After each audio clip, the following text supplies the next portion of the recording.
Hey, it's Richard. Welcome back to the channel again. Thank you so much for joining me. Okay, so you've been out and you've won some work for your business. You've won a new project, and that is fantastic. If you're into business development, if you're trying to grow a business, it's one of the best days. It's one of the best days ever. What so often happens though is weeks or months or even years down the line, you find that that project that you worked so hard to win has not delivered the profits for your business that you expected that it would.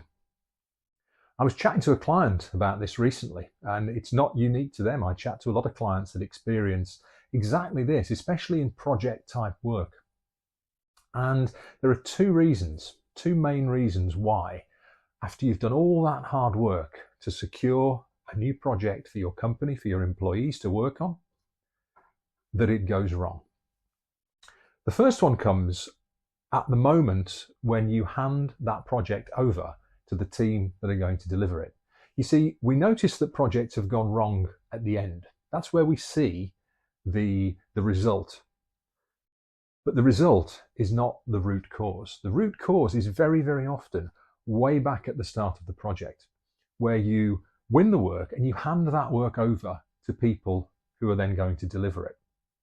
If you don't do that absolutely clearly, if there's any misunderstanding about the scope, the number of hours that people have to provide that scope, things go wrong.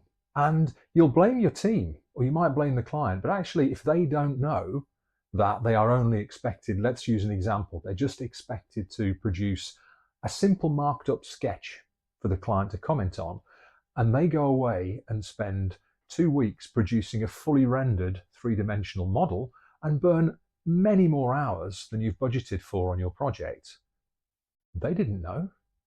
Whose fault is that? It's your fault for not handing it over to them with a clear understanding of the scope of their deliverables and how long they have to do those deliverables. It's like somebody sending their workforce around to your house. They've agreed that they'll build a conservatory for you. And they've agreed a small, modest 3 metre by 3 metre conservatory, and the team don't know that. They just come round, they know they have to build a conservatory, and they build a 6 metre by 5 metre conservatory on your house, for which you're expecting to pay the same amount of money because you have a contract. This is exactly the same. It's perhaps a slightly silly example, but it's exactly the same. That if your team don't know what you've sold, how much they have to work within, how many hours they have to deliver the work they've got to do, what they're expected to do, when it's expected to be done by, that all needs to be clearly laid out at what I would call a project kickoff meeting or a project inception. People call it different things.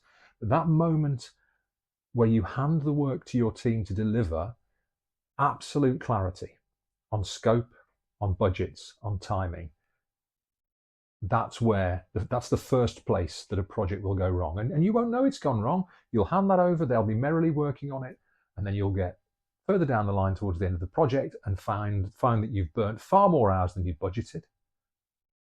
The client's delighted because your team have done a brilliant job. They've gone over and above. They've built a gold-plated Rolls Royce when all that was needed was a Vauxhall Astra. The client's delighted.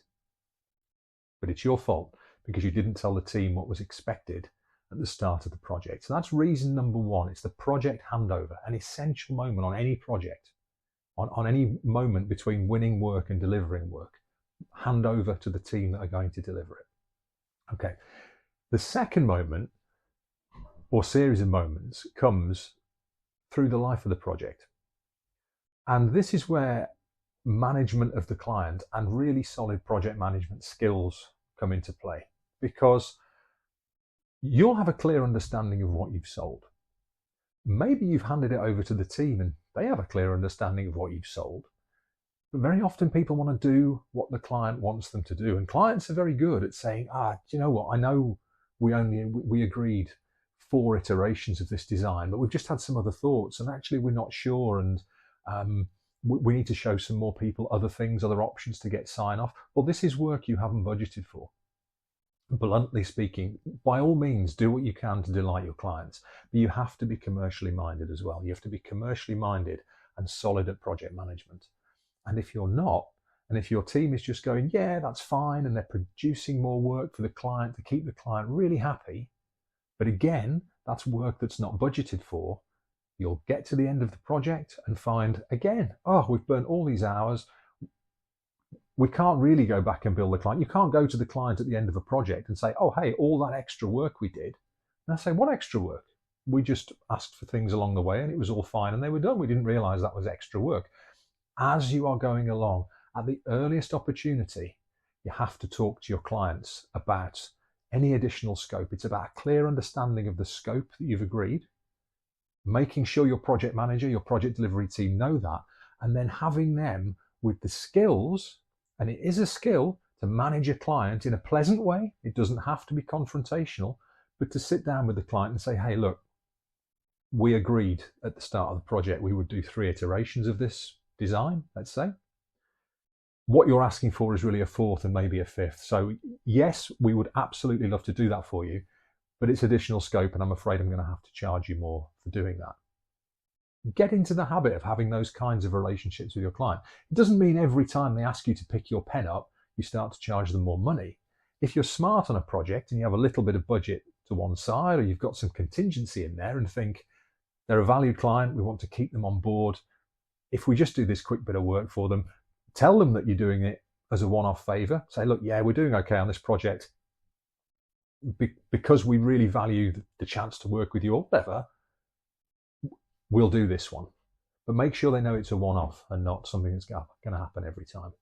So there's 2 moments there, 2 places in the life of a project where your hard work in winning that contract can come rapidly undone.